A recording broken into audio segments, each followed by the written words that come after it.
Praise lord అండి. దేవుని పరిశుద్ధ నామముకు స్తోత్రము. ఈ ఉదయకాలము కూడా మనకు దేవుడు కొత్త దినాన్ని మనకి ఇచ్చాడు. ఈ రోజు కూడా మనము సజీవ లెక్కలో ఉన్నామంటే అది దేవుని మహా గొప్ప కృప అని కూడా మనం చెప్పుకోవచ్చు. கர்த்தருடைய பரிசுத்த நாமத்துக்கு ஸ்தோத்திரம். இந்த ஒரு நாளை தேவன் நமக்கு தயவாக கொடுத்திருக்கிறார் என்றால் அது அவருடைய சுத்த கிருபை.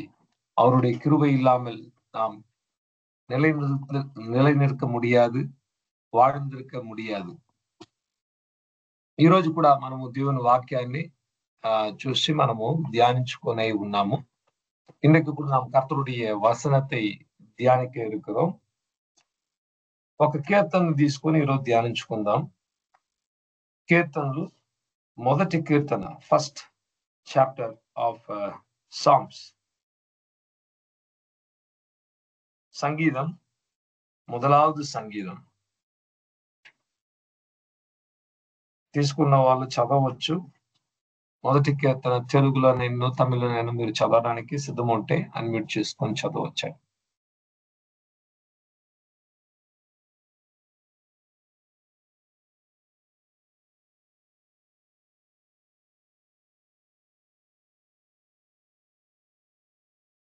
కీర్తనలు first chapter, first verse to 6th. దుష్టుల ఆలోచన చొప్పున నడువుక, పాపుల మార్గమున నిలువక, అపహసకులు కూర్చుండు చోటను కూర్చుండక, యెహోవా ధర్మశాస్త్రమునందు ఆనందించుచు దీవారాత్రము దానిని ధ్యానించువాడు ధన్యుడు. అతడు నీటి కాలువల ఎరను నాటబడినదై ఆకు వాడక, తన కాలమందు ఫలమిచ్చు చెట్టు వలె నుండును. అతడు చేయునదంతయు సఫలమగును. దుష్టులు అలాగున నుండక గాలి చెదరగొట్టు పొట్టు వలె నొందురు. కాబట్టి న్యాయ విమర్శలో దుష్టులను, నీతిమంతుల సభలో పాపులను నిలువరు. నీతిమంతుల మార్గము యెహోవాకు తెలియను, దుష్టుల మార్గము నాశనమునకు నడుపును. ఆమేన్. Thank you sister, thank you. తమిళంలో ఇలా ఉంది: துன்மார்க்கருடைய ஆலோசனையில் நடவாமலும், பாவிகளுடைய வழியில் நில்லாமலும், பரிகாசகாரர் உட்காரும் இடத்தில் உட்காராமலும், கர்த்தருடைய வேதத்தில் பிரியமாயிருந்து இரவும் பகலும் அவருடைய வேதத்தில் தியானமாயிருக்கிற மனுஷன் பாக்கியவான். அவன் நீர்க்கால்களில் ஓரமாய் நடப்பட்டு தன் காலத்தில் தன் கனியை தந்து இலை உதிராதிருக்க இருக்கிற மரத்தை போல் இருப்பான். அவன் செய்வதெல்லாம் வாய்க்கும். துன்மார்க்கரோ அப்படி இராமல் காற்று பறக்கிடும் பதரை போல இருப்பார்கள். ஆகையால் துன்மார்கர்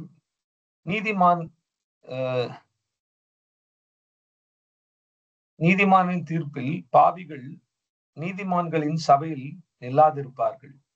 கர்த்தர் நீதிமான்களின் வழியை அறிந்திருக்கிறார், துன்மார்கரின் வழியோ అడియం. Praise the Lord. యాక్చువల్ నేను నాకు తమిళ్ చదవడం రాదు.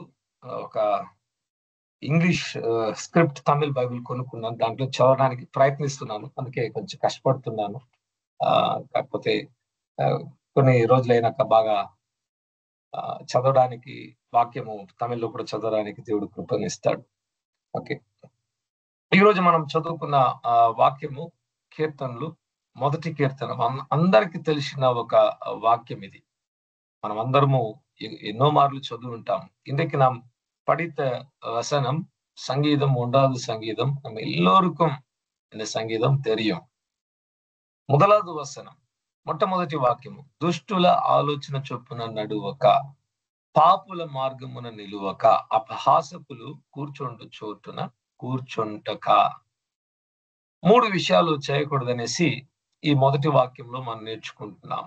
சங்கீதம் 1வது அதிகாரம் 1வது வசனத்தில் 3 காரியங்களை செய்யக்கூடாது என்று கற்றுக்கொள்கிறோம். துன்மார்களுடைய ஆலோசனையில் நடவாமலும் பாவிகளுடைய வழியில் நில்லாமலும் పరిహాసకారర్ ఉట్కారం இடத்தில் ఒక్కారామలం.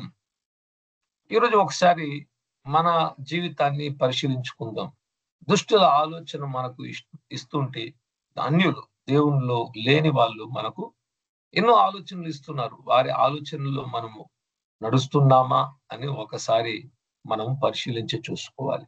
இன்றைக்கு நம்மை நாம் ஆராய்ந்து பார்க்கணும். துன்மார்கர்கள், தேவனை அறியாதவர்கள், அநீதிமான்கள், அவர்கள் கொடுக்கிற ఆలోచనలు நான் நடந்து கொண்டிருக்கிறேనా? రెండవది, పాపుల మార్గమున మనం పాపం చేయటం లేదు, వాళ్ళు పాపం చేస్తుంటే వాళ్ళతో పాటు కూర్చొని ఆ స్థలంలో నిలబడుకుంటున్నామా? ఆ స్థలంలో మనము నిలబడుకొని వాళ్ళు చేసే కార్యాన్ని పరోక్షంగా అంగీకరించి దాన్ని వ్యతిరేకించకుండా అది తప్పు అని చెప్పలేక మౌనం వహిస్తూ ఆ స్థలంలో ఉన్నామా అని కూడా పరిశీలించి చూడాలి. இரண்டாவது காரியம், பாவம் செய்கிற இடத்தில், பாவிகள் உள்ள இடத்தில், அவர்களுடைய வழியில், பாவிகளுடைய வழியில் நாம் நின்று கொண்டிருக்கிறோமா? ஒருவேளை நாம் பாவம் செய்யாம இருக்கலாம், ஆனா அவங்க செய்கிறதை நாம் அங்கீகரித்து, நேரடியாக நாம் அங்கீகரிக்காவிட்டாலும் அவங்க செய்கிற காரியத்தை ఇండైరెక్ట్ అంగీకరిத்து அந்த இடத்துல నిற்கிறோமா? మూడవది, అపహాసకులు కూర్చుంటున్న చోటున కూర్చుంటున్నామా అని కూడా గమనించాలి. మూడవది, పరిహాసకారர்கள் ఒక్కారుగిற இடத்தில் ఒక్కారుகிறோమా? ఈరోజు వాస్తవంగా చెప్పాలంటే మరి ప్రపంచంలో మనం పనిచేసే స్థలం అయి ఉండొచ్చు, మన కుటుంబాల్లో అయి ఉండొచ్చు, కొన్ని మార్లు సంఘాల్లో కూడా అయి ఉండొచ్చు. దుష్టుల ఆలోచనలు ఎక్కువ ఉన్నాయి, పాపుల మార్గం ఉంది, పరిహాసకులే నిండున్నారు. ఇతరుల గురించి చాడీలు చెప్పువారు, ఇతరుల గురించి தப்பு பெட்டி அபஹாசியம் చేసే వాళ్ళే ఎక్కువ கனப்படுத்துన్నారు. இன்றைக்கு நாம் பார்க்கும்போது உலகத்தில் துன்மார்கர்கள் அதிகமாக இருக்கிறார்கள், பாவிகளும் இருக்கிறார்கள். பரிகாசம் பண்ணுகிறவங்க, மற்றவங்களுடைய வாழ்க்கையை குறித்து பேசுகிறவர்கள் நிறைய இருக்கிறாங்க. ఇతరుల గురించి మనం మాట్లాడడం వలన మనకు ఎటువంటి ఆత్మీయమైన ఎదుగుదల అనేది కలగదని మనము మొట్టమొదటిగా గుర్తించాలి. மற்றவர்களை குறித்து நாம் பேசுகிறதுனால நம்மளுடைய ஆவிக்குரிய வாழ்க்கையில எவ்விதமான உயர்வும் இருக்காது என்று நாம் నిశ్చయமாக గమనిక வேண்டும். ఈరోజు మనము దేవుని బిడ్డలు అని చెప్పబడుతున్న మనము ఎలా నడుచుకుంటున్నాము అది మీకే తెలుసు, నాకే తెలుసు, ప్రభువుకు తెలుసు, మనకు తెలుసు. కానీ మనతో ఉన్న వాళ్ళకు కూడా కొన్ని మార్లు తెలియక போవచ్చు. இன்றைக்கு நாம் கர்த்தருடைய பிள்ளைகள் என்று சொல்லப்படுகிற நாம் எப்படி நடந்து கொண்டிருக்கிறோம் என்று நமக்கு தெரியும், நம்மளுடைய சுற்றிலும் இருக்கிற ஜனங்களுக்கு தெரியாம இருக்கலாம். நமக்கு தெரியும், కర్తருக்கு தெரியும். మన జీవితం, మన రహస్యమైన జీవితాన్ని యెహోవా ఎరిగి ఉన్నాడు. நம்மளுடைய ரகசியமான வாழ்க்கையை நம்மளுடைய தேவனாகிய கர்த்தர் அவர் அறிந்திருக்கிறார். రెండో వాక్యం చూద్దాము. యెహోవా ధర్మశాస్త్రమునందు దివారాత్రము దానిని தியானிச்சுவாడు தன்யுடு. இரண்டாவது வசனம் சொல்லுகிறது, இரவும் கர்த்தருடைய வேதத்தில் பிரியமாய் இருந்து இரவும் பகலும் அவருடைய వేదத்தில் ధ్యానమాయి இருக்கிற మనిషిన్ భాగ్యవాన్. ఈ వాక్యం చూడండి, యెహోవా ధర్మశాస్త్రాన్ని మనము ఎలా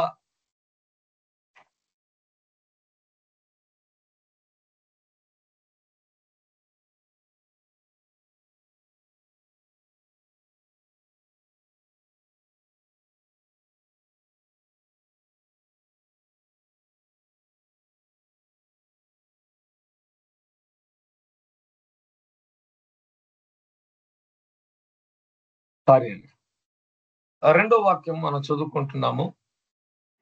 యెహోవా ధర్మశాస్త్రమునందు ఆనందించుచు దివారాత్రము దానిని ధ్యానించువాడు ధన్యుడు.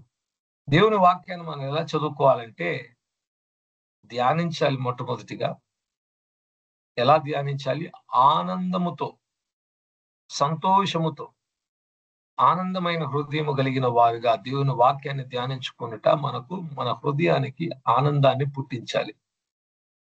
అలా దివారాత్రము, రాత్రం పగళ్ళు సమయం దొరికినప్పుడల్లా మన మనస్సులో ఆ వాక్యాన్ని ఉంచుకుంటూ ధ్యానిస్తూ ఉంటే మనము ధన్యుడు ధన్యురాలు అని ఇప్పుడు పిలువబడుతున్నాం. கர்த்தருடைய வசனத்தை எப்படி நாம் வாசிக்க வேண்டுமாம், எப்படி நாம் தியானிக்க வேண்டும், அவருடைய வேதத்தில் பிரியமா இருக்க வேண்டும். அதுதான் ஆனந்தமாக அதை நேசித்து பிரியமாய் இருந்து இரவும் பகலும் அவருடைய வேதத்தில் தியானமாய் இருக்கிற మనిషి భాగ్యవాన్ என்று சொல்லப்படுகிறது. ఈ సందర్భంలో ఇంకొక వాక్యం కూడా చూద్దాము. యెషయా ప్రవక్త రాసిన గ్రంథము యెషయా 26వ అధ్యాయము 3వ వచనం అనుకుంటాను, చూద్దాం. Isaiah chapter 26 verses 3 I think. తీసుకున్న వాళ్ళు చదవండి.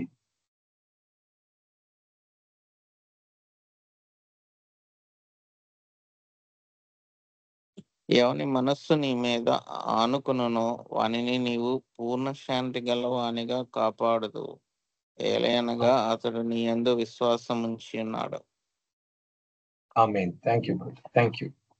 సో ఇక్కడ చూడండి, ఈ వాక్యం ఏం చెప్తుంది. యెషయా 26:3 మనకు పర్ఫెక్ట్ పీస్, సంపూర్ణమైన నెమ్మది దొరకాలంటే ఒకటే మార్గం. ఎవని మనస్సు నీ మీద ఆనుకొనునో వానిని నీవు పూర్ణ శాంతి గల వానిగా కాపాడుదువు, ఎలయనగా అతడు నీ యందు విశ్వాసముంచి ఉన్నాడు. ஏசாயா 26 அதிகாரம் 3வது வசனம் இப்படி சொல்லுகிறது. உம்மை உறுதியாய் பற்றி கொண்ட மனிதனுடைய உம்மை நம்பி இருக்கபடியால் நீர் அவனை పూర్ణமான సమాధానத்தால் కాத்துకొల్వీర్. ప్రభువును దేవుని మీద తన మనస్సును ఉంచినప్పుడు, ఎవరి మనస్సు నీ మీద ఆనుకునునో వారిని నీవు పూర్ణ శాంతి గలవానిగా కాపాడుదు. ఈరోజు మనకు సంపూర్ణమైన ఒక నెమ్మది శాంతి కలగాలంటే ఒకటే మార్గం అండి, దేవుని మీద మన మనస్సు ఆనుకోనాలి. దేవుని మీద మన ఆలోచనలు ఎక్కువ, మన థాట్స్, మన ఆలోచనలు దేవుని మీద, దేవుని వాక్యం మీద ఉంచిన ఎడల మన మనస్సులో ఒక సంపూర్ణమైన పూర్ణ శాంతి అనేది கలుగుతుంది. இன்றைக்கு நமக்கு ஒரு பரிபூர்ணமான ஒரு மகிழ்ச்சி இல்லாவிட்டால் ஒரு சமாதானம் உண்டாக வேண்டும் என்றால் ஒரே ஒரு வழி, நம்மளுடைய மனதை பூரணமாக தேவன் மேல் வைப்பதினால்தான். ఈ రోజు ఉన్న పరిస్థితుల్లో ఎలా ఉందంటే, అనేకుల మనస్సు అది గాలి వలె కొట్టబడిన చెత్త లాంటి ఒక మనస్సు మనకు ఇప్పుడు ఉందన్నమాట. ఎలా గాలి కొడుతుందో, ఏ ఆలోచనలు వస్తుందో మనల్ని మంచిగా ஆந்தோலன தோசேస్తుంది. நம்மளுடைய மனசு எப்படி இருக்கு, காற்றினால் அடிக்கப்பட்ட அலைகளை போல இருந்து நம்மளுடைய మనసు ரொம்பவும் కవలైపట్టు கொண்டிருக்கிறது. ఈ ప్రపంచంలో, ఈ లోకంలో జరుగుతున్న వాక్యాలను, ఈ వార్తలను మనం వింటున్నప్పుడు మన హృదయంలో భయం పడుతుంది. ఏదో జరుగుతుందంట, యుద్ధాలు వచ్చేస్తుంది, వ్యాధులు వచ్చేస్తున్నాయి, మరణం వస్తుంది, ఆపద వస్తుందని, ఇంకా జాబ్స్ ఉంటాయో లేవో తెలియదు. ఇటువంటి ఆలోచనలు ఎక్కువ కలగడం వల్ల మన మనసులో ఉన్న కొంచెం ఉన్న సమాధానము, సంతోషం కూడా ஆறிப்போతుంది.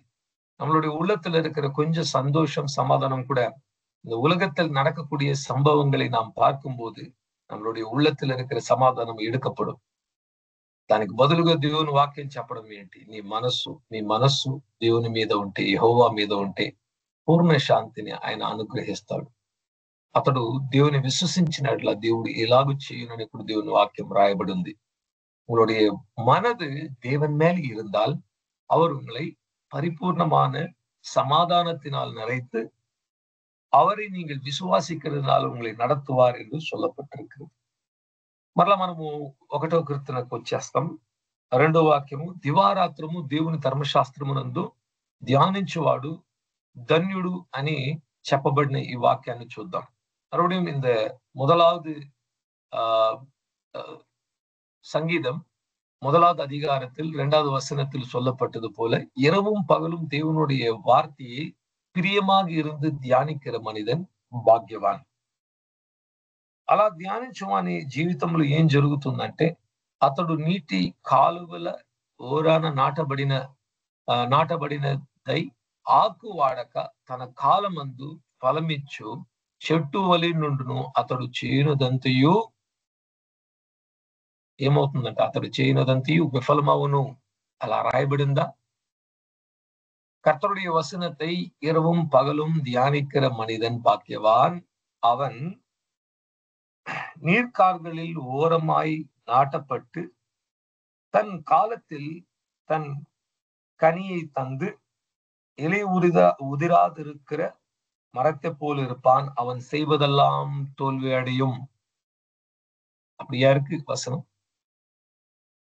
దేవుని వాక్యాన్ని ధ్యానించుకునేవారు, దేవుని వాక్యాన్ని దేవారాత్రము ఆనందించుతూ ధ్యానించేవారు చేసేవన్నీ సఫలమైపోతుంది అని ఉందా, విఫలమైపోతుంది అనేసి ఉందా ఇక్కడ వాక్యం? கர்த்தருடைய வசனத்தை இரவும் பகலும் தியானித்து அந்த மனிதன் செய்கிறதெல்லாம் தோல்வி அடையும் இருக்க, இல்லாவிட்டால் வெற்றி உண்டாகும், அவன் செய்வதெல்லாம் వాయిக்கும் இருக்க. ఒకవేళ మన జీవితంలో మనం ఏ చేస్తే కూడా జరగటం లేదు, జయం దొరకటం లేదు, వర్ధిల్లట లేదు అని మన అనుభవంలో ఉన్న ఎడల ఎక్కడో ఒక సమస్య ఉందని అర్థం అండి. நம்மளுடைய வாழ்க்கையில நாம் செய்வதெல்லாம் தோல்வி அடைகிறது, ஜெயம் கிடைக்கவில்லை, வாய்க்கவில்லை என்றால் எங்கேயோ ஏதோ ஒரு பிரச்சனை இருக்கிறது. మనము విజయవంతులుగా ఉండాలని దేవుడు ఎన్నుకున్నాడే కానీ ఈ ప్రపంచంలో ఈ లోకంలో మనము సోలిపోయిన వారిగా, ఓడిపోయిన వారిగా, సాతాను చేత చితకొట్టబడిన వారిగా జీవించాలన్నది దేవుని చిత్తం అంటూ కానే కాదు.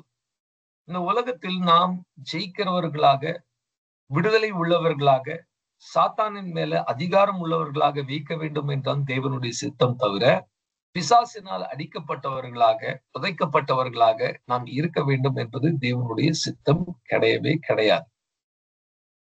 బైబిల్ గ్రంథంలో ఉన్న పరిశుద్ధుల జీవితాన్ని చూసినట్లా వాళ్ళకు నానా విధములైన శ్రమలు కలిగింది నిజమే. ఎక్కడ ప్రభు నీకు శ్రమలు కలగదు అని చెప్పలేదు. ఎటువంటి శ్రమలు? స్వార్థ నిమిత్తము, నీతిగా జీవించడం నిమిత్తము ఇతరులు వీళ్ళని హింసించారు. మాటలతోటి వారిని వచ్చి చెరసాల్లో ఉంచడము, చివరికి హతసాక్షిగా చంపడం అనేది కూడా జరిగింది. అవి జరుగుతూనే ఉంటుంది, దాన్ని ఎవ్వరు ఆపలేరండి. ஆண்டவர் எங்கேயுமே உங்களுக்கு துன்பம் வராது, இல்லாவிட்டால் பிரச்சனை வராது என்று சொல்லவில்லை. பிரச்சனைகள் வரும். எப்படி வந்தது? வேதத்தில் உள்ளவர்களுக்கு பிரச்சனை, நீதியாக வாழ்கிறதுனால மனிதர்கள் அவர்களை வெறுத்தார்கள், சிறைசாலை போட்டார்கள், அடித்தார்கள், சிலரை கொலையும் செய்தார்கள் రక్త సాక్షియాగ. కానీ ఎక్కడ కూడా దేవుని వాక్యంలో దేవుని బిడలుగా జీవించడం వల్ల నీకు రోగం వస్తాయనేసి ఎక్కడ లేదండి. కానీ ఎక్కువ క్రైస్తవ జీవితంలో, క్రైస్తవ సంఘాల్లో కూడా ఎలా చెప్పించారంటే రోగం వస్తే దేవుడేమో మనకు నేర్పిస్తున్నాడు, అందుకే అనుమతిస్తున్నాడు అని చెప్పారు. కానీ ఎక్కడ కూడా ప్రభు అనారోగ్యాన్ని తన బిడ్డలకు ఇస్తానని చెప్పలేదు. దానికి బదులుగా స్వస్థతను, ఆరోగ్యాన్ని ఇస్తానని చెప్పాడు. கிறிஸ்தவ சமுதாயங்கள்ல நாம் கற்றுக்கொண்டது எப்படி என்றால், நமக்கு ஒரு வியாதி வந்தால் ஓ தேவன் அனுமதித்திருக்கிறார், இதன் மூலமாக நாம் கற்றுக்கொள்ள வேண்டும் என்று சொல்லி அதை நாம் ஏற்றுக்கொள்ள வேண்டும். இதுதான் கர்த்தருக்கு படுகிற பாடு என்று ஏற்றுக்கொள்ள வேண்டும் என்று சொல்லுகிறார்கள். ஆனால் வேதத்தை நாம் அலசி பார்க்கும்போது ஆரம்பத்திலிருந்து முடிவு வரைக்கும் எங்கேயுமே தேவன் தன்னுடைய பிள்ளைகளுக்கு, அவருடைய வார்த்தையை கீழ்ப்படுகிறவர்களுக்கு வியாதியை கொடுத்தது கிடையாது. அவர் சுகப்படுத்துகிற தேவனாக, విడుదల கொடுக்கிற దేవనాగ, ఆరోగ్యத்தை అరులుగిற దేవనాగ కానப்படுகிறார். రెండవది, మనకు ఆర్థికమైన సమస్య వచ్చినప్పుడు ప్రభు నన్ను శోధిస్తున్నాడు, ప్రభు నన్ను ఇలా ఉంచేస్తాడు, నన్ను వచ్చి ఏ లేని స్థితిలో నన్ను నడిపిస్తున్నాడు అనేసి మనం అనుకుంటున్నాం. బీదరికాన్ని, దారిద్ర్యాన్ని దేవుడే ఇస్తున్నాడు అనుకుంటున్నాం. కానీ బైబిల్ను బాగా గమనించి చూసినట్లా ప్రారంభం నుండి చివరి వరకు ఎక్కడ కూడా దేవుడు తన బిడ్డలకు దారిద్ర్యాన్ని, లేకపోతే ఏమీ లేని స్థితిని ఇవ్వడం లేదు. దానికి బదులుగా ప్రభువు నిండైన ఆశీర్వాదము ఇతరులకు ఇచ్చేవారిగా మనల్ని చేస్తున్నాడే తప్ప ఎక్కడ కూడా మనం దిగజారిపోయి ఏ లేకుండా ఉండాలని కాదు.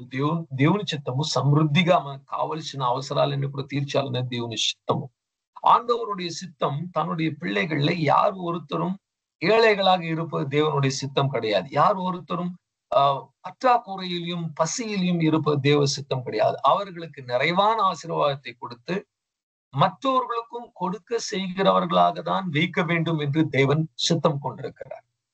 ఇంకొకటి మనం అనుకుంటాం దేవుని దగ్గరకు వచ్చేస్తే నాకు బాధలు, మనసులో నెమ్మది ఉండదు, సంతోషం ఉండదు. దేవుని సన్నిధిలో వచ్చిన తర్వాత ఏడుస్తూ ఎప్పుడు మనము ఒక వికారమైన మనసు కలిగిన వారిగా ఉంటూ ఉండాలి. అలా ఉండడమే గొప్పది అనుకుంటాం. కానీ దేవుని వాక్యంలో మనకు ఆనందము, సంతోషము, నెమ్మది అన్నది సమృద్ధిగా ఇవ్వబడినది. கர்த்தருடைய பிள்ளைகளாக இருக்கிற நமக்கு நாம் நினைக்கிறோம் எப்போதும் நம்ம அழுது கொண்டிருக்கிற வேண்டும், இல்லாவிட்டால் கஷ்டத்தில் இருக்க வேண்டும், பாடுகள் இருந்து கொண்டு புலம்பிக் கொண்டிருக்க வேண்டும். ஆனால் தேவனுடைய சித்தம் அப்படி கிடையாது. நாம் ஆனந்தம் உள்ளவர்களாக, மகிழ்ச்சி உள்ளவர்களாக, சமாதானம் உடையவர்களாக, மற்றவர்களை సమాధానపడుతుகிறவர்களாக இருக்க வேண்டும் என்று அவருடைய சித்தம். బైబిల్ గ్రంథంలో మనం చూసినప్పుడు పాపము వల్ల వచ్చిన జీతము மரணம் அண்டி మొట్టమొదటిగా நம் வேதத்தை தெளிவாக பார்க்கும்போது பாவத்தினால வந்த முதல் దండனை మరణం. 3 రకములైన మరణాలు ఉన్నాయి. ఒకటో మరణం వచ్చి ఆత్మలో చనిపోట, ఆత్మలో మరణము. 3 விதமான மரணம் இருக்கிறது. அதுல 1வது மரணம் அவங்களுடைய ఆవిயில మరిக்கிறது. ఆదాము అవ్వ ఏదెన్ తోటలో దేవుడు ఉంచినప్పుడు వాళ్ళకు ఒకటి ఆజ్ఞ ఇచ్చాడు. ప్రతి చెట్టులో ఉండే పండును మీరు తినొచ్చు, కానీ ఈ మధ్యలో ఉన్న మంచిని కీడును మీకు తెలియజేసే ఈ ఒక్క చెట్టును తినద్దండి. నిత్య జీవాన్ని ఇచ్చే, జీవం ఇచ్చే ఆ జీవ ఫలాన్ని కూడా తినండి దేవుడు అనుమతిచ్చాడు. ஆதாம் ஏவாளை தேவன் ஏதேன் தோட்டத்துல வைத்திருந்த காலத்தில் ஆண்டவர் சொன்னார், எல்லா செடியில இருக்கிற அந்த பழத்தை நீங்க சாப்பிடலாம், அந்த ஜீவனை கொடுக்கிற செடியில இருக்கிற மரத்தில் இருக்கிற பழத்தையும் நீங்க சாப்பிடலாம், ஆனால் நன்மையும் தீமையும் அறியக்கூடிய இந்த மரத்தின் கனியை புசிக்காதிருப்பாயாக என்று ஒரு కట్టளை கொடுத்தார். ఆ ఆజ్ఞతో పాటు ఒక శాపాన్ని, ఒక శిక్షను కూడా దేవుడిచ్చాడు. ఏ రోజందు మీరు దీన్ని తింటారు ఆ రోజు మీరు చనిపోతారు, మరణిస్తారని కూడా దేవుడు చెప్పాడు. ఆ రోజే మీరు మరణిస్తారని చెప్పాడు. என்றைக்கு இந்த పழத்தை நீங்கள் పుసిపీర్గులో అన్றைకే మరిత్తు పోవీர்கள் என்று ఆండవరాగియ దేవుని சொன்னார். మన అందరికి తెలుసు కథ జరిగిన సంఘటన ఏంటంటే, వాళ్ళు తిన్నారు, పడిపోయారు. తిన్న వెంటనే దేవుడు చెప్పినట్లు వాళ్ళు మరణించలేదు. ఆ తర్వాత కూడా ఆదాము దాదాపు ఎన్నో వందల సంవత్సరాలు జీవించినట్లు బైబిల్ గ్రంథంలో రాయబడి ఉంది. நமக்கு எல்லாருக்கும் தெரிந்த சம்பவம் தான். என்ன நடந்தது? அவர்கள் அந்த பழத்தை புசித்தார்கள். தேவன் சொன்னதை போல அந்த நாளில் அவர்கள் மரிக்கவில்லை. அதற்கு பிறகு கூட அவர்கள் పల నూற்றுకణకాన ఆండుகள் வாழ்ந்தார்கள். కానీ దేవుడు చెప్పిన మాట అప్పుడు అసత్యమైందా? ఎందుకు దేవుడు చెప్పాడు నువ్వు తింటే ఆ రోజే మరణిస్తావన్నాడు, ఎందుకు మరణించలేదు అని అడిగినట్లా ఆ లోతైన అర్థం ఏంటంటే, మరణంలో 3 మరణాలు ఉన్నాయి. మొదటి మరణము ఆ రోజే వాళ్ళకి కలిగింది.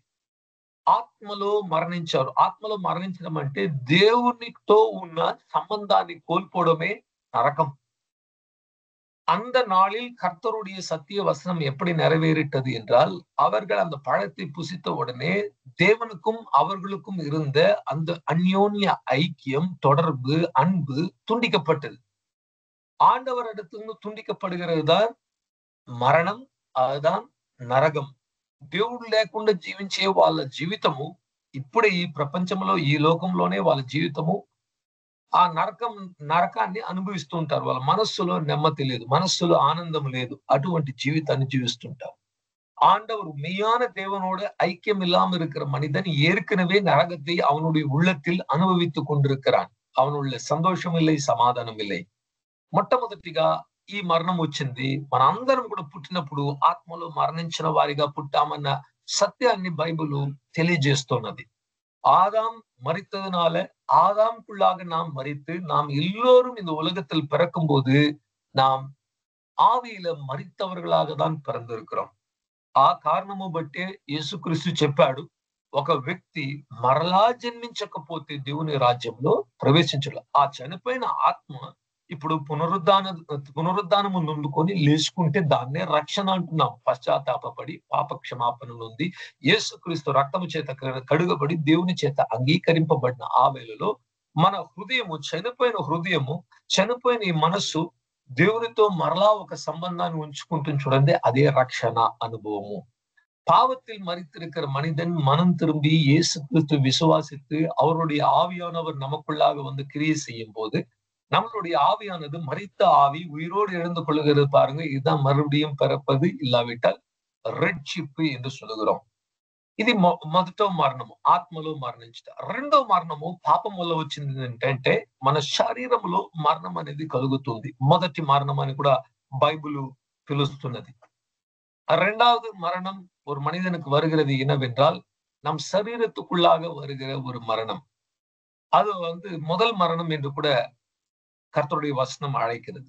మనందరికి తెలిసి ఈ ప్రపంచంలో పుట్టిన వారందరూ కూడా ఒకరోజు చనిపోవాల్సింది, ఖాయము, ఖచ్చితము, వదిలిపెట్టి వెళ్లాల్సిందే. ఎవరు కూడా నేను నిరంతరం ఉంటానంటే అది వీలు పడదండి.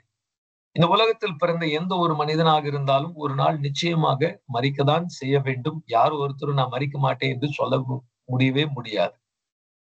దేవుని నిజమైన ఆయన మనసులో ఆయన మనల్ని సృష్టించినప్పుడు మరణాన్ని ఉంచలేదు. ఎప్పుడు కూడా మనం చనిపోవాలి, మన శరీరం నిత్యంగా ఉండాలనేసి దేవుడు మనల్ని అటువంటి శరీరంతోనే సృష్టించాడు. కానీ పాపము వల్ల పాపం యొక్క జీతముగా మరణం అనేది, మొదటి మరణం ప్రతి ఒక్కరి మీద వచ్చింది. యేసుక్రీస్తు శిలువలో చనిపోవడం ద్వారా కూడా ఆ మొదటి మరణాన్ని తీసివేయలేదు. ஆண்டவராக இயேசு கிறிஸ்து நமக்காக சிலுவையில மரித்ததுனால கூட இந்த முதல் మరణத்தை మాటి పోడవిల్లై. ఈ రోజు నీతిమంతుడు అవినీతి పరుడు కూడా ఒకే విధంగా మరణిస్తున్నాం. இன்றைக்கு பார்க்கும்போது நீதிமானும் அநீதிமானும் எல்லோருக்குள்ளாக శరీరத்தில் మరణం ఉండాలి. ఎప్పుడు మనలో ఉన్న ఆత్మ ఈ శరీరాన్ని విడిచిపెట్టి వెళ్ళిపోతుందో ఆ రోజే మరణించారు అంటున్నాం. శరీరాన్ని విడిచిపెట్టిపోవడం వల్ల ఆ వ్యక్తి లేదని కాదు, ఆ వ్యక్తి ప్రాణాలతో సజీవంగా ఉన్నాడు. ఒకటి దేవుని సన్నిధిలో పరదేశ్ చేరుకోవాలి, లేకపోతే గెహన్నా, సాతాను మరి దూతలకు సృష్టింపబడిన ఆ నరకాగ్నిలో వెళ్ళడానికి ఆ గెహన్నా అనే స్థలములో బంధింప. இந்த ஆவியானது சரீரத்தை விட்டு போனப்போ மரணம் என்று சொல்லுகிறோம். ஒருவர் மரித்ததுனால, சரீரம் மரித்ததுனால அந்த நபர் இல்லை என்று சொல்ல முடியாது. அவங்க உயிரோடு தான் இருக்கிறாங்க. அவங்களுடைய ஆவி பரதேசிக்காவது போகும், இல்லாவிட்டால் கெஹன்னா என்று சொல்லி சாத்தானுடைய அந்த నరకத்துக்குள்ளாக పోகிறதுக்கான முதல் இடத்துக்குள்ளாக పోయి తంగి இருக்கும்.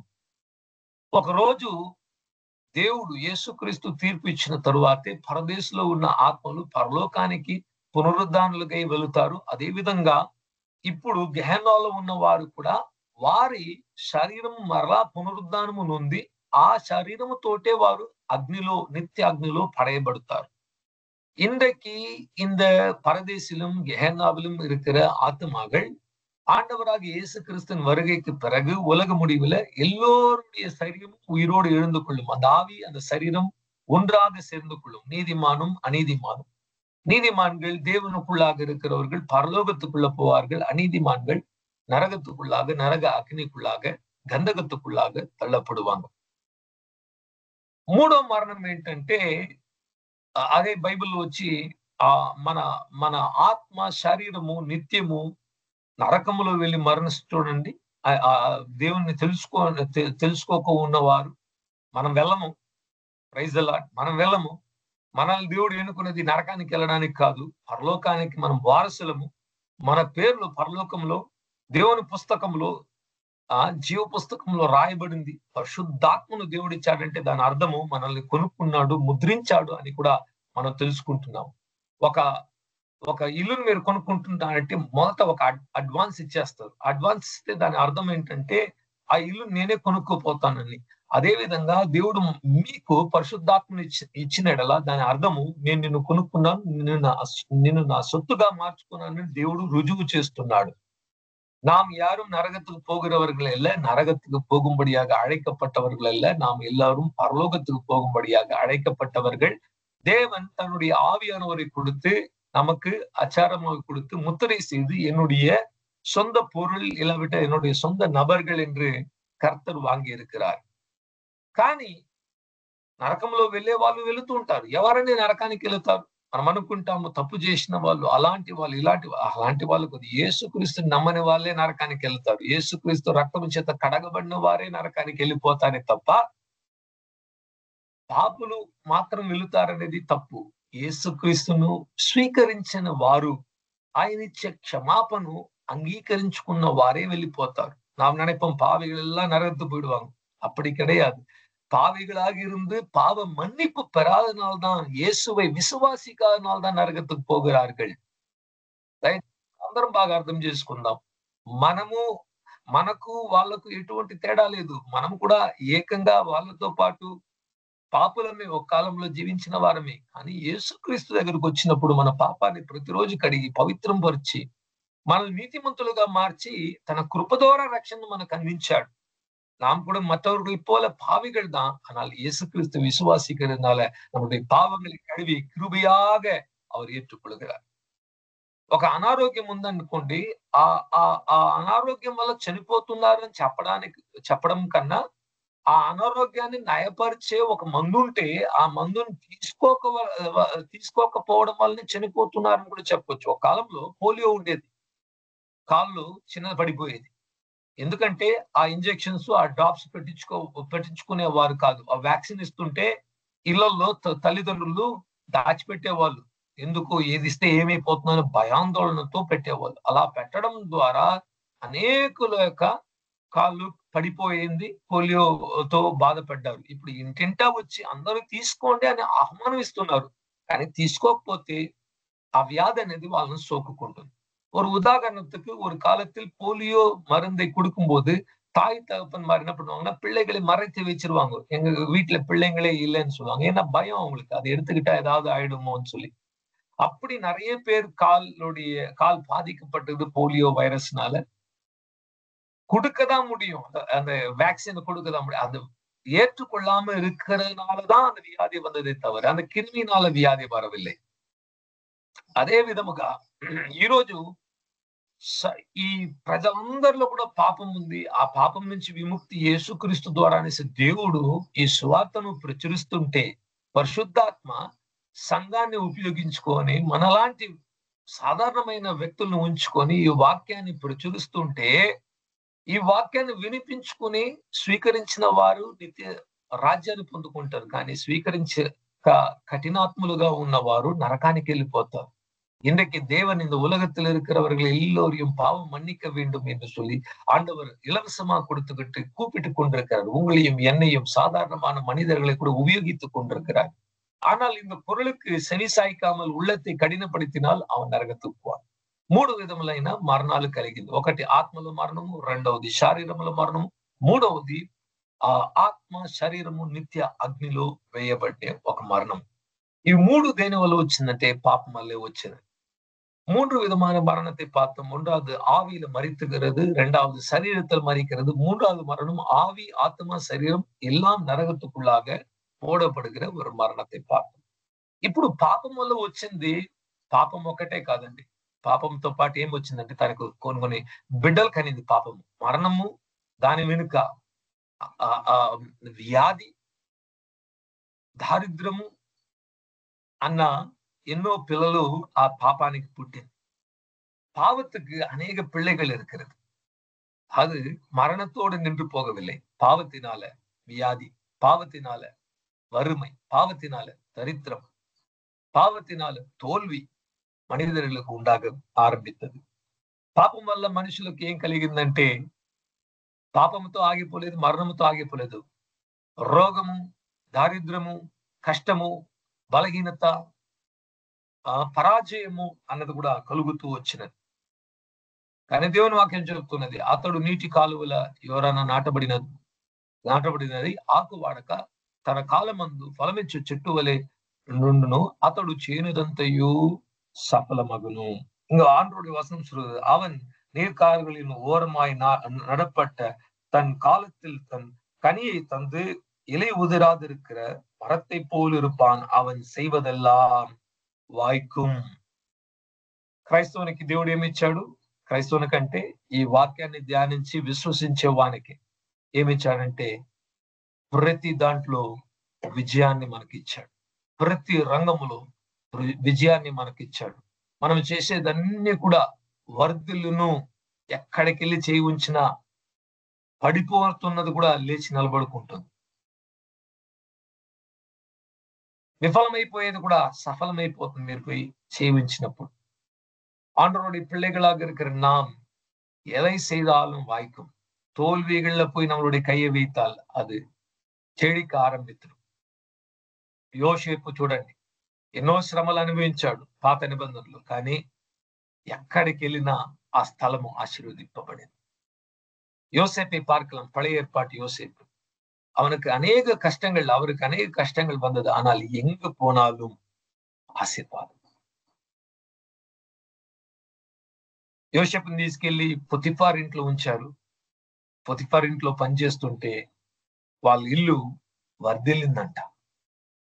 பொத்திபாருடைய வீட்டுல கொண்டு போய் யோசேப்பை வைத்தாங்க. யோசேப்பு பொத்திபாருடைய வீடு చెడిத்தது.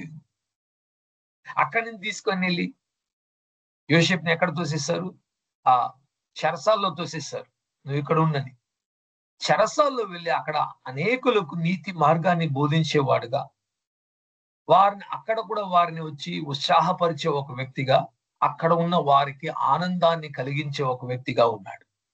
யோசேப்பை கொண்டு போயினப்ப நாங்க இப்போ போத்திபார் வீட்டுல இருந்து கொண்டு போய் சிறைசாலையில தள்ளி விட்டாங்க. அந்த சிறைசாலையில இருக்கும்போது கூட அங்க இருக்கிறவங்களுக்கு சந்தோஷமும் சமாதானமும் உண்டாயிட்டது. அங்க இருக்கிறவர்களுக்கு நீதியின் வழிகளை சொல்லிக் கொடுத்து కనవులకు అర్థం சொல்ல ఆరంభించి విట్టారు. అక్కడి నుండి మరలా ఏం చేశారు? తీసుకెళ్లి రాజు యొక్క అంతఃపురంలో నిలిపారు.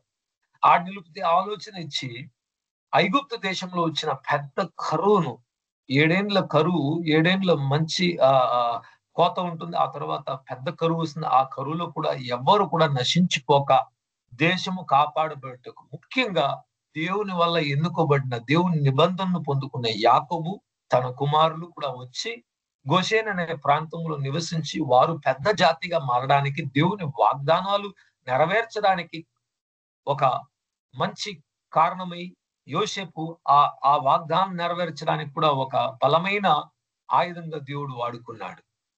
யோசேப்பை என்ன பண்ணாங்க? அந்த சிறைசாலையிலிருந்து ராஜ அரண்மனை கொண்டு போனாங்க. அங்க ஆலோசனை கொடுத்தார். 7 ஆண்டு செழிப்பு இருக்கும், 7 ஆண்டு பெரிய ஒரு வறுமை வரப்போகிறது.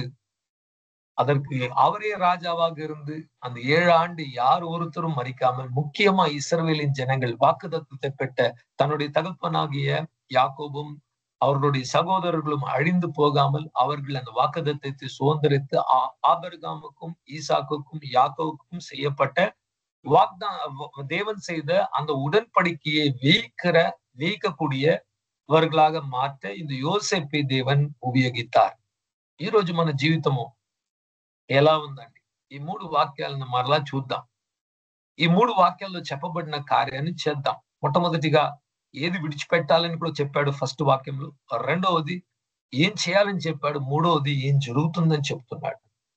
நமக்கு இந்த சங்கீதம் 1 3 வசனம் வரைக்கும் இன்றைக்கு நாம் பார்த்தோம். முதலாவது எதை நாம் செய்யக்கூடாது, 2வது வசனத்தில் எதை நாம் செய்ய வேண்டும், 3வது வசனத்தில் அப்படி செய்கிறதுனால, இந்த 1 2 வசனத்தை செய்கிறதுனால 3வது வசனத்தில் எவ்விதமான ஆசீர்வாதங்கள் வரும், కని கொடுக்கிற வாழ்க்கையாக మాரும் என்று కూడా சொல்லப்பட்டிருக்கு.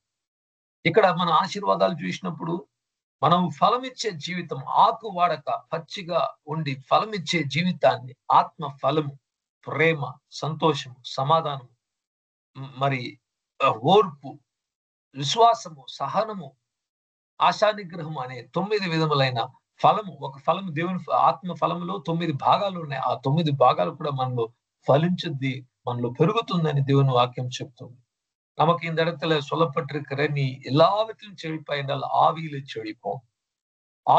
ஆவிக்குரிய வரங்கள் அன்பு, சமாதானம், சந்தோஷம், நீடிய பொறுமை, விசுவாசம், நற்குணம், இச்சையடக்கம் என்று சொல்லப்படுகிற 9 విధமான కనియినాల కూడా దేవుని நம்மை నిరపారు. దేవుని వాక్యాన్ని మనం ధ్యానించి విశ్వసించి సంపూర్ణంగా అంగీకరించినట్లా మొట్టమొదటిగా మన ఆత్మీయ జీవితము సస్యశ్యామలము అయి మన ఆత్మీయ జీవితంలో మనము చాలా ధనికులుగా మారిపోవాలి. முதலாவது நாம் ஆண்டவருடைய வசனத்தை தியானித்து கீழ்ப்படிந்து ஒப்பு கொடுக்கும் போது நம்மளுடைய ஆவிக்குரிய வாழ்க்கை செழிக்கும். நம்மளுடைய ஆவிக்குரிய மனிதன் பலனடைந்து அவன் நல்ல ஐஸ்வர்யவானாக మారువాన్. రెండవది మన మనస్సు నూతన పరచబడును. రోమియోలు రాసిన పత్రిక 12వ అధ్యాయం 1-2 వాక్యాలు ఉంది. దేవుని వాక్యం చేత మీ మనస్సును అనుదినము నూతన పరుచుకొనండి. இரண்டாவதாக நம்மளுடைய மனதை புதுப்பிக்க செய்கிறது. தேவனுடைய வார்த்தையை படிக்க படிக்க நம்மளுடைய మనதை పుదిపిక செய்யும். ఈ ఆలోచన అనే ఈ యొక్క మన మెదడులోనే ఆత్మీయమైన యుద్ధము జరుగుతోంది. ప్రతిరోజు శారీరము ఆత్మ సాతాను యొక్క రాజ్యము ఎక్కడ వచ్చి మనల్ని పడదోస్తుందంటే మన ఆలోచనలోనే అగ్ని వంటి బాణాలను విసిరి సాతాను మనల్ని పడదోయడానికి ప్రయత్నిస్తున్నాడు. நம்மளுடைய மனதுல தான் ஒவ்வொரு நாளும் ஆவிக்குரிய யுத்தம் போராட்டம் நடக்கிறது. அவன் அக்கினிமயமான அம்புகளை வீசி நம்மளுடைய விசுவாசத்திலிருந்து நம்மை தள்ளி போடும்படியாக எவ்வளவோ ప్రయత్నం செய்து கொண்டிருக்கிறான். మనము దేవుని వాక్యాన్ని ధ్యానించి విశ్వసించి దాని ప్రకారం జీవించినప్పుడు మన మనస్సులో ఒక పెద్ద నెమ్మది, విడుదల, జయం అనేది కలుగుతుంది. రెండవதாக நம்மளுடைய மனதளவில் நமக்கு ஒரு பெரிய విడుదల கிடைக்கும். మూడవదిగా మన ప్రాణ, ఆత్మ, శరీరంలో కూడా ఈ దేవుని యొక్క విజయము, దేవుడిచ్చే ఆశీర్వాదము, ఆరోగ్యము, మంచి ఆరోగ్యము, పెద్ద ఆయుష్కాలము ప్రతి ఒక్కటి కూడా మన శరీరంలో కూడా అది వెళ్లాడడానికి మొదలు పెడుతుంది. கடைசியாக நம்மளுடைய சரீரத்துக்குள்ளாகும் ஆரோக்கியமும் சந்தோஷமும் சமாதானமும் நீண்டிய ஆயுஷ் நாட்களும் పెరిగివిடும். 3 యోహానులో 1-2 వాక్యాలు చెప్తుంది, నా ప్రియుడా నీ యొక్క ఆత్మ వర్ధిల్లు ప్రకారము నువ్వు అన్ని విధముల్లో కూడా ఆశీర్వదింపబడిన వాడిగా వర్ధిల్లాలి. பிரியமானவனே நீ எல்லாவற்றும் உன் ஆத்மா வாழுகிறது போல் நீ எல்லாவற்றிலும் வாழ்ந்து సుధమాయి ఇరు మగనే. ఈరోజు దేవుడిచ్చిన ఆ ఆశీర్వాదాన్ని పొందుకోకపోవడానికి కారణము ఈ వాక్యంలో ఉన్న సత్యాన్ని మనం గ్రహించకపోవటమే కారణము. இன்றைக்கு இந்த வேத வசனங்கள்ல எழுதப்பட்ட காரியங்களை நாம் தியானித்து கண்டுபிடிக்காம இருக்கிறதுனாலேயே நாம் தோல்வி అடைந்து கொண்டிருக்கிறோம். మనము ప్రతి వాక్యాన్ని గమనించి చూచి వెతికినట్ల మనకు గుప్త నిధులు అనేది ఖచ్చితంగా దొరుకుతుంది. இந்த வார்த்தையை நாம் தேடி கண்டுபிடிக்கும் போது நம்மளுடைய வாழ்க்கைக்கு தேவையான எல்லா ஆசீர்வாதங்களும் வசனத்துல வைத்திருக்கிறார். அதை విశ్వాసిத்து நாம் சுதந்திரிக்க வேண்டும். కనుక ఈ ఉదయకాలం మందు మనల్ని మనం ఉత్సాహపరుచుకుందాం. ఎక్కువ సమయము బైబిల్తో గడపడానికి, ఎక్కువ సమయము ఒక్కొక్క పదాన్ని ధ్యానించి అర్థం చేసుకుని దేవుడు ఏం చెప్పదలుచుకుంటున్నాడు. చూడండి, ఒకటే పుస్తకం ఇచ్చాడు దేవుడు మనతో మాట్లాడడానికి. ప్రతి ఒక్కరితో, మీతో, నాతో, ప్రతి ఒక్కరితో. ఆకాశం నుంచి శబ్దాలు మనకు వినబడాల్సిన అవసరం లేదు. అలా మాట్లాడితే అది దేవుని చిత్తం. కానీ ప్రతి ఒక్కరితో సాధారణంగా అనుదినము మాట్లాడడానికి వాక్యం అనేది మన చేతిలో ఇచ్చాడు. வானத்திலிருந்து சத்தம் கேட்க வேண்டும் என்று நினைப்பது அது கர்த்தருடைய சித்தம். பேச வேண்டும் என்றால் பேசுவார், இல்லை என்று சொல்லவில்லை. ஆனால் அனுதினமும் ஒவ்வொருத்தரும் நாம் எளிமையாக தேவனோட பேச, தேவன் நம்மளோட பேச, இந்த வார்த்தையை வாசிக்கும் போது, இந்த வார்த்தையை தியானிக்கும் போது தேவன் நம்மளோட பேச ఆరంభించి విడువారు. ఈ ఉదయకాలం ముందు మన జీవితాన్ని కూడా మనం అప్పగించుకొని, ప్రభువా నీ వాక్యము నేను ఎక్కువ చదువుతాను, నీ వాక్యాన్ని ధ్యానించుకుంటాను. ఈ కీర్తనలు 1లో రాయబడిన ఆశీర్వాదాలు నా జీవితంలో కూడా కనబడాలి అని కోరుకునే వాళ్ళు ఈ సత్యానికి అప్పగించుకోండి. వాక్యంతో ఎక్కువ సమయాన్ని గడపండి. వాక్యం చెప్పిన దాన్ని నమ్మండి. ఇతరులు చెప్పేది నమ్మకండి. మీ శరీరంలో జరుగుతున్నది నమ్మకండి. మీ ఆలోచనలు నమ్మకండి. మీ చుట్టూ జరుగుతున్నది నమ్మకండి. ఇవన్నీ అబద్ధము, ఇవన్నీ మాయ. நம்மை சுற்றி நடக்கிறதை நம்ப வேண்டாம். நம்மளுடைய உள்ளத்துல வருகிறதை நம்ப வேண்டாம். எல்லாம் మారి పోగుం.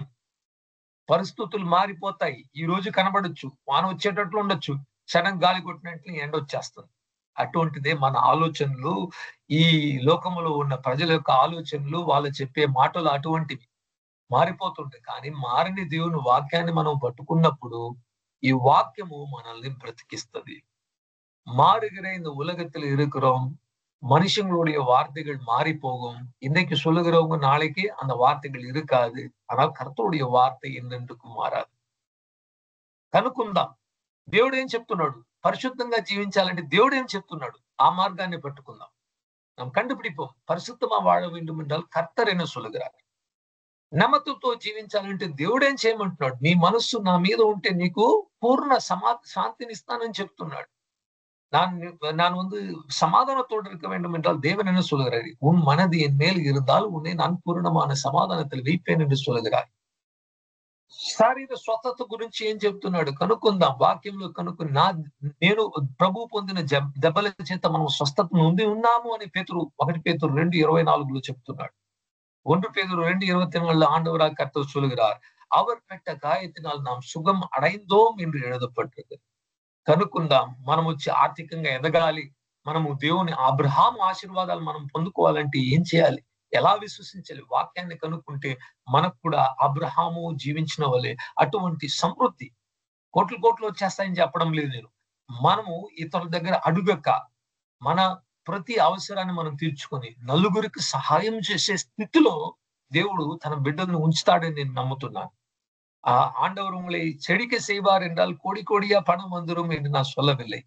ஆனால் உங்களுடைய தேவைகளை நீங்கள் சந்தித்து உங்களுடைய குடும்பத்தில் உள்ளவர்களுக்கு போஷித்து 4 பேருக்கு தானும் தர்மம் செய்கிறவர்களாக கொடுக்கிறவர்களாக கர்த்தர் உங்களை నిశ్చయமாக நம்ம ఎల్లోరియం వేపారు என்று విశ్వాసిస్తాం. మనం చేసే ఏ ఒక్క కార్యము కూడా మనకు విఫలము లేకుండా, మనం ఓడిపోకుండా ప్రతి రంగంలో కూడా మనం జయించే వారుగా దేవుడు ఖచ్చితంగా చేస్తాడండి.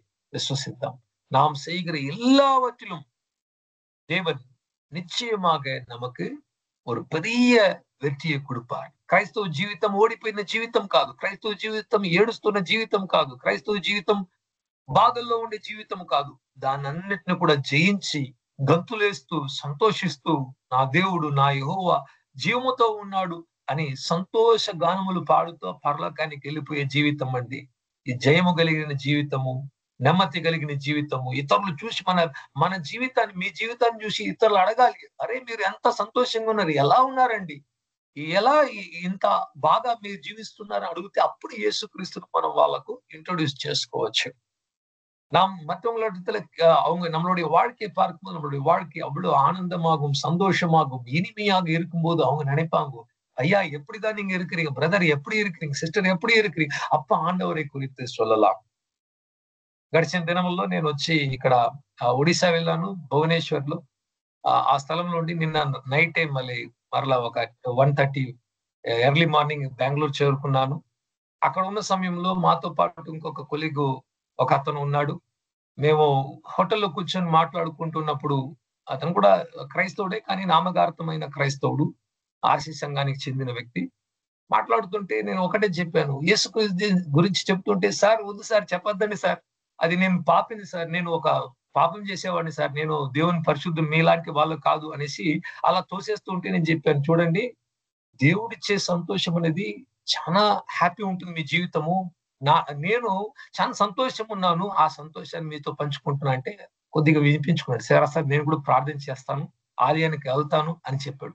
సో ఆ సంతోషాన్ని మనం అప్పుడు ఏమైందంటే సువార్త చెప్తుంటే అతడు వద్దన్నాడు, కానీ నేను సంతోషంగా ఉన్నానబ్బా, నీకు కూడా ఆ సంతోషము, నెమ్మది, ధైర్యం దొరుకుతుందంటే చెప్పండి సార్ వింటాను అన్న ఒక మనసు ప్రజల్లో ఉంది. అదే మంచి వార్త. நான் வந்து புவனேஸ்வர்ல இருந்தேன். அதுக்கு பிறகு இன்னைக்கு காலையில் தான் ஒரு 1:30 மணிக்கு பெங்களூர் வந்து சேர்ந்து கொண்டேன். அங்க இருக்கும்போது என்னுடைய கொலீக் ஒருத்தர் இருந்தார். அவரோட சுவிசேஷம் சொல்ல நான் சின்னதா சொல்லிக் கொண்டிருந்தா அவர் சொன்னார், ஐயோ எனக்கு சுவிசேஷம் சொல்லாதீங்க, நான் ஒரு பெரிய பாவி, உங்க மாதிரி எல்லாம் கிடையாது, என்னை விட்டுருங்க சார்ன்னு சொன்னார். நான் சொன்னேன், அப்படி இல்லப்பா, எனக்கு ஒரு சந்தோஷம் இருக்குது, எனக்கு ஒரு சமாதானம் இருக்குது, இயேசு கிறிஸ்து கொடுத்திருக்கிறார், அது உன்னோட நான் பகிர்ந்து கொள்கிறேன்னு சொல்லும் போது அந்த மனிதன் கேட்டார். கேட்டுட்டு சரி நான் செய்யறேன்னு சொன்னார். பாருங்க, நம்ம தேவன் பரலோகம்னு சொன்னா கேட்க மாட்டிருக்கான், உனக்கு சந்தோஷம் கொடுப்பாரு, சமாதானம் கொடுப்பாரு, விடுதலை கொடுப்பாருன்னு சொல்ல உடனே அவங்க கேட்கிறாங்க. ஏனென்றால் அவங்களுக்கு பிரச்சனை இருக்குது. సువార్త అంటే పరలోకం వెళ్ళడం మాత్రము కాదు, కష్టాల్లో ఉన్న వానికి, ఇప్పుడు రోగంలో ఉన్న వానికి యేసుక్రీస్తు స్వస్థపరుస్తాడు అని చెప్తేనే అదే సువార్త, అదే మంచి వార్త, వానికి నయమవుతుంది, దేవుడు బాగా చేస్తాడు.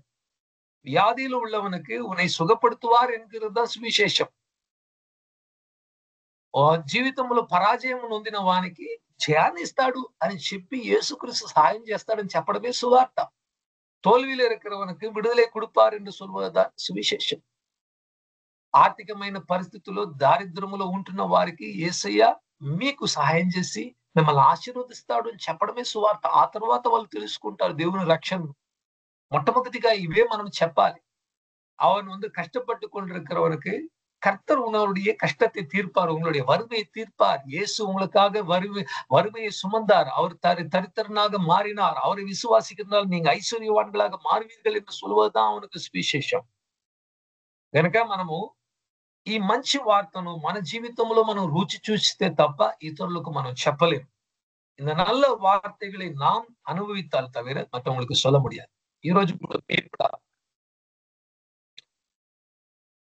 మీ జీవితాల్లో కలిగే ప్రతి ఒక్క మంచి విషయాన్ని ఇతరులతో పంచుకోండి. దేవుడు ఆశీర్వదిస్తాడు. మీ జీవితాన్ని కూడా ఇంకా మరింత ఎక్కువగా ఆశీర్వదించును గాక అని దేవుడి వాక్యాన్ని దీవించును గాక. Praise the Lord. கர்த்தர் உங்களை கூட ஆசீர்வதிப்பாராக. நீங்க இந்த வார்த்தைகளை மற்றவர்களுக்கு சொல்லும் போது அவர்களும் ஆசீர்வதிக்கப்படுவார்களாக. தேவன் இந்த வார்த்தைகளை ஆசீர்வதிக்கட்டும். Praise the Lord.